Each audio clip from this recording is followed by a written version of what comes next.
All right, welcome to another player spotlight interview presented by the Carolina Law Group, who serves justice with integrity. Get your free consultation today by visiting the website as you see below. If you're not able to see it, that is thecarolinalawgroup.com. And feel free to comment and say whatever you would like. If you have any questions for myself or my guest today, you can do so on the Hageless Transport Services chat room. Today we have on the line, or pretty much here in person, quarterback of the Anderson Cavaliers, Joshua Edwards. Thank you so much for taking time out for me today. Yes, thank you. And kind of just to start everything off, so I just found this out before the show. You are in Durham right now, visiting North Carolina Tar Heels. Is that Yes, correct? yes, sir. How exciting has that been so far? It's been fun. I've been seeing the UNC field and their campus and their facility, and then went to Fayetteville, and it's really nice up here. I like it. That's awesome, man. See, I'm a diehard Tar Heel fan, so I was excited to see that picture today. Yes, sir. Me too. But yeah, hopefully everything works out, man. North Carolina, like you said, it's a beautiful campus, but I hope you have all kind of opportunities coming your way. Yes, sir. Thank you. Let's go ahead and get everything kicked off, man. Let's know about Joshua as the person. What age did you start playing the quarterback position? I started around the age of 15. That's really when I fell in love with the sport too. Around age 15. Okay. Um, was there any particular quarterback or team that kind of drew your attention the most that made you fall in love with the game? I looked up to Dan Marino because growing up, my favorite team was always the Miami Dolphins, and just watching them play. Well, I didn't get to watch Dan Marino, of course, but just watching them play just made me fall in love with the game and want to be a quarterback. Oh man, see, and I'm not even gonna lie. A lot of kids your age don't even know who Dan Marino is, so that is impressive, Yes, sir. extremely impressive. He's one of the best. So I got a two-part question coming up.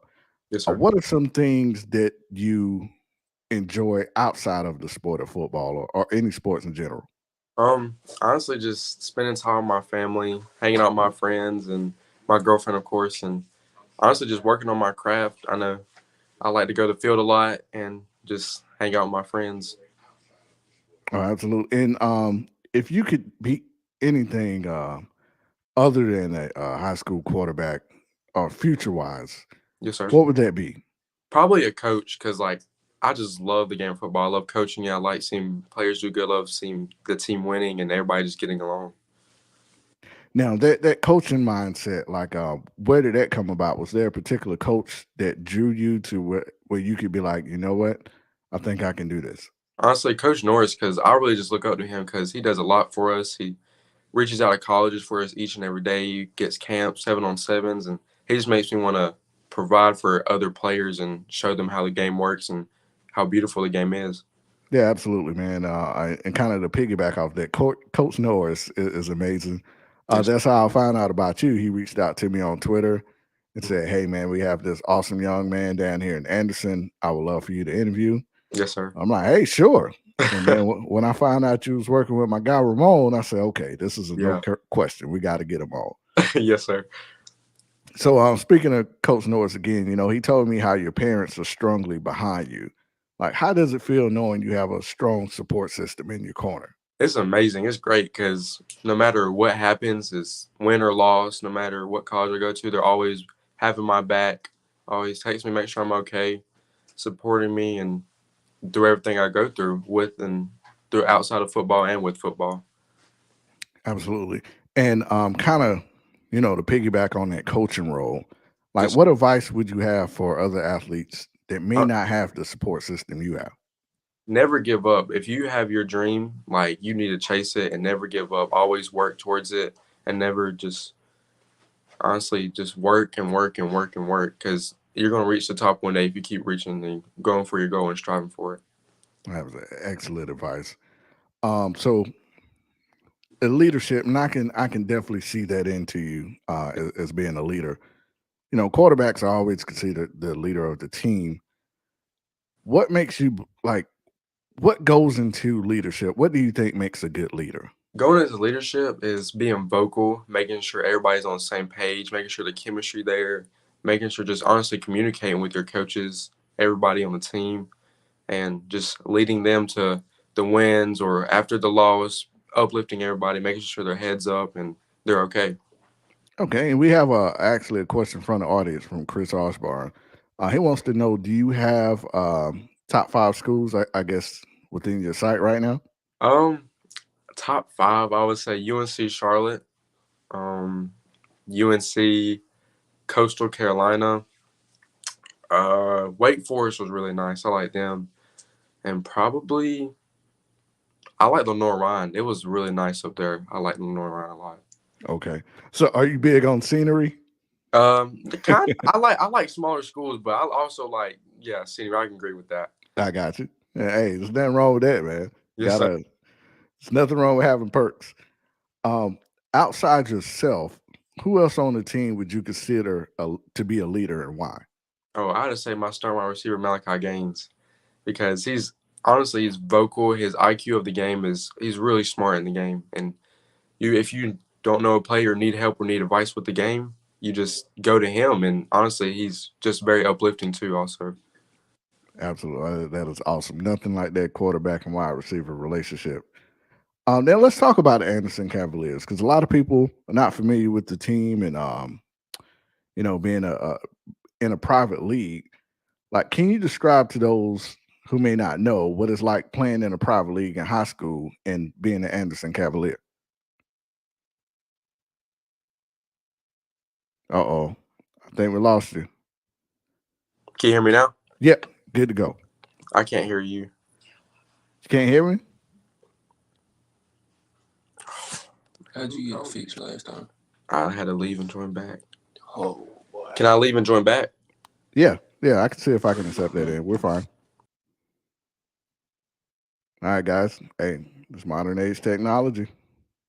But hopefully we'll come back in and we'll get right back into it. Just some technology issues. Could be the Wi-Fi. I'm not sure if it's StreamYard, but we'll get it fixed.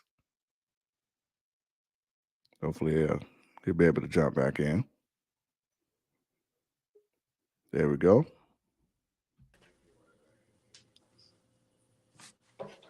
Josh, you there? Yes, sir. Okay. All right. Um, you're able to hear me pretty good. Yeah. All I right, don't know what Curly. happened. Yeah, I can't see you, but we could definitely hear you, and we could definitely continue with that. So that's good enough for me. Yes, sir. The question I had was kind of let's talk about the Anderson Cavaliers.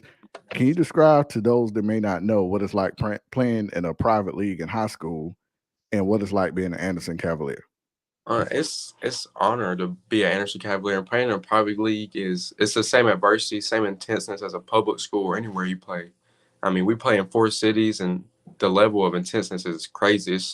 It's awesome and playing in a private football league is amazing because you're around like Christianity and it's really strong and just having the people support you. Absolutely, that is always awesome to hear. Now, what does it say about your work ethic that schools are looking at you and other players on the team, despite playing in a private league? Honestly, just your work ethic has to be harder, reach for bigger goals, and just setting yourself up for bigger and better things, knowing that you're in a private league. All right. And for those tuning in, we went to the one camera because I'm unable to see Josh, but we can hear him and we're going to keep this interview rolling because really that's my main focus. I wanted to people to get to know Joshua and be able to hear him. Yes, sir. Now, speaking of your work, and as I mentioned earlier, you're working with a good friend of mine, which is Ramon Robinson. He's the quarterback guru here in the upstate. Yes, What sir. are some things you've learned by working through him and with him? Honestly, just being vocal because he's a very vocal person, and just his IQ of the game is amazing, and just learning the game with him and learning to every step of being a QB, being vocal, and just showing your arm strength and everything. And Abs- his and he's just a great QB coach. Honestly, I would recommend him to any QB. Oh, same here. Ramon is definitely one of the best, man. Good people have taught so many, and I was so thrilled to hear that you was working underneath him because you're going to learn a lot. He's going to help you tremendously. Yes, sir. He's amazing. Now, kind of to circle back to Coach Norris, who reached out to me, on your behalf to set up this interview. Can you talk about the impact the coaching staff at your school has made on you? Oh, it's great because their support is amazing. They always check up on you. make sure that you're in great health, that everybody's good, and their value is strong with like the program and their exposure for colleges and getting you known is awesome. It's really a blessing. Yeah. Now, you also play soccer. Is that correct? Yes, sir, I did for 2 years. Okay. Is there any other sports that you play? No, sir, just soccer. Okay.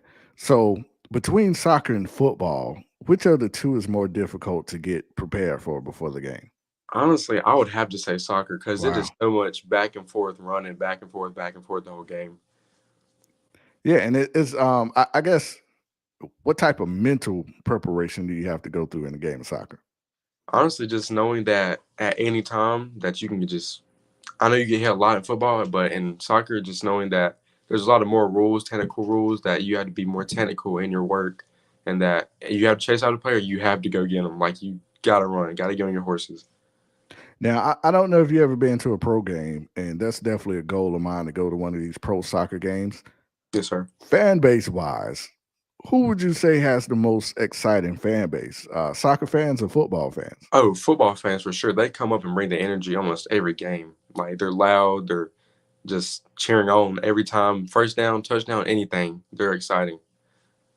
Absolutely. So, and let's kind of, to go back to your college visit. You just recently visited Georgia State. You're at North Carolina right now. Yes, sir. Can you describe like what all happens during a college visit, and how much fun is it to be on those type of visits? Oh, it's amazing. It's fun. And first off, I want to say thank you for Georgia State for letting me come and up there and tour the facility because I don't know, a college visit is great because you get a tour of the facility, see how the coaches act on and off the field, really get to know them, and just seeing how the players work and letting the players come up to you is great because you feel welcome there and seeing all the great stuff they have there and all the former players that's played there. So, is that pretty much the routine? You go on campus and kind of live the life as a almost like a student athlete, see what they do within the day, and talk with the coaches.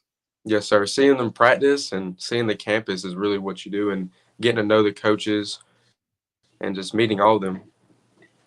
All right. So we're gonna end everything here with one last question, and let's make a pitch to these schools who are recruiting you that wants to uh, offer the scholarship to Joshua Edwards. Yes, sir. Why should a school choose Joshua to be the starting quarterback for their university? Let them know what type of player you are and who they're going to be getting. Yes, sir. Honestly, just on the field, knowing the game, being a leader, being vocal with coaches and players, and uplifting everybody, and off the field, just getting my work done, keeping my grades up high, making sure everybody's doing what they're supposed to, and just being grind and grind and grind football because that's what you got to do.